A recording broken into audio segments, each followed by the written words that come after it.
So, observations about fathers in birth. Yes, I must explain first that I have the experience of childbirth in several kinds of environment. I started to be involved in childbirth as a medical student during the winter 1953-1954. And I'm still involved in childbirth because occasionally I'm still attending home birth. So during this period, more than half a century, I had first the experience of hospital birth without the participation of the father. We can say this was until 1970. Until 1970, nobody had ever thought that baby's father might be there. Childbirth had always been women's business. Then the doctrine of the father participating in the birth developed very quickly, incredibly fast. So between 1970 and 1985, I had only the experience of hospital birth with the participation of the father. After that, let's say, to simplify, between 1985 and 2000, I had only the experience of home birth with the participation of the father, because the doctrine was well established. I was going to home birth by myself. So although I was trying to keep a low profile, it was the couple giving birth, like it was like that at that time. And then, since the year 2000, I have only, mostly, let's say, the experience of home birth without the father. Because when I go to a home birth now, I go there with a doula, always the same doula. She's the mother of 4 children. She's a grandmother, a huge experience as a doula. My presence in the house makes the birth legal in the British context. But in fact, what I'm doing is just to make the man busy in the kitchen, talking with him, finding topics of conversation, and leaving the 2 women together. And what I can say from this experience, what I learned in this different sort of environment, that finally I'm more and more convinced that the most common reason by far for long and difficult birth is the presence of the father. That's probably the main issue. The reason why that was not been understood clearly, probably, when the new doctrine was established around in 1970, it started in the 1970 when some women occasionally wanted to keep the baby's father with them. It was a new demand, strange at the beginning. Nobody had ever thought of that. But something we could understand, because it was a sort of adaptation to childbirth in huge hospitals. Historically speaking, we cannot dissociate the participation of the father at birth and the concentration of birth in large hospitals. The participation of the father at birth is an aspect of the industrialization of childbirth. It didn't happen at the time of home birth a century ago.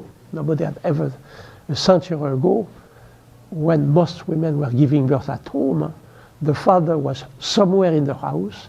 He was usually boiling water, but giving birth was women's business.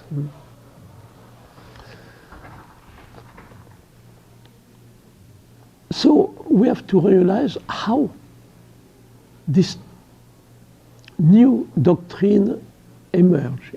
It started from an occasional demand, understandable, also the time when the midwife disappeared, or the midwife became just one member of a medical team, also the time when the family became smaller, reduced to the nuclear family. So we understand how it happened that some women wanted to keep the baby with them. In a hospital, when we had this occasional demand, of course, we could observe some new scenarios.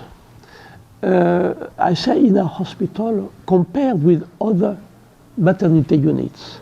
In many maternity units, when a woman wanted to keep baby's father with her, they gave the father a wet coat and said, please stay here and wait. In our maternity unit, a place where women could be more spontaneous, were not obliged to be on a bed or on a table and so on. We started to observe new scenes. For example, when a woman was in hard labor, grasping the hair of her husband, the shirt of her husband, shaking the husband, like that. I said at that time, that's not the presence of the father. This is the participation of the father. But what personally I had not anticipated is how quickly theoreticians would establish new doctrines, new dogmas. Mm-hmm. What was an occasional demand became a dogma, a doctrine. They said, the father participating in the birth, that it should be like that, it's wonderful, that will create strong links inside the couples. So from now on, we can expect that the rate of divorces will decrease. And also, we heard from these theoreticians. I say theoretician because the new doctrine didn't come from people directly involved in childbirth. It didn't come from the midwives. No. We heard also, the father is a familiar person. So his presence will make the birth easier because he's a familiar person. So from now on, the rate of intervention, the rate of cesarean section and so on, the need for drugs will decrease. So that was the root of the dogma around 1970. Today, we can say for sure that it's not as simple as that. And we have to realize that people have not raised the right question around 1970. Of course, the first one is, does the participation of the father, does it make the birth easier or more difficult? Of course, it's not simple, it's not no clear-cut answer, many sort of men, many sort of couple. But one reason for difficulties to answer this question is that people didn't take into account that human beings have two languages. One is the verbal language. So from the time when the doctrine was established, all women were saying, I cannot imagine giving birth without my husband, without my partner. That was the standardized language, with words. But human beings also have a non-verbal language. And often this non-verbal language says exactly the opposite. And I have countless anecdotes and constantly new anecdotes which have many similarities. It's a labor going on slowly, slowly, slowly. And suddenly, for some reasons, often unexpected reason, the father is obliged to get out. And what happens? As soon as the man has gone, the woman in labor starts screaming, shouting, going to the loo. And 10 minutes later, baby is born.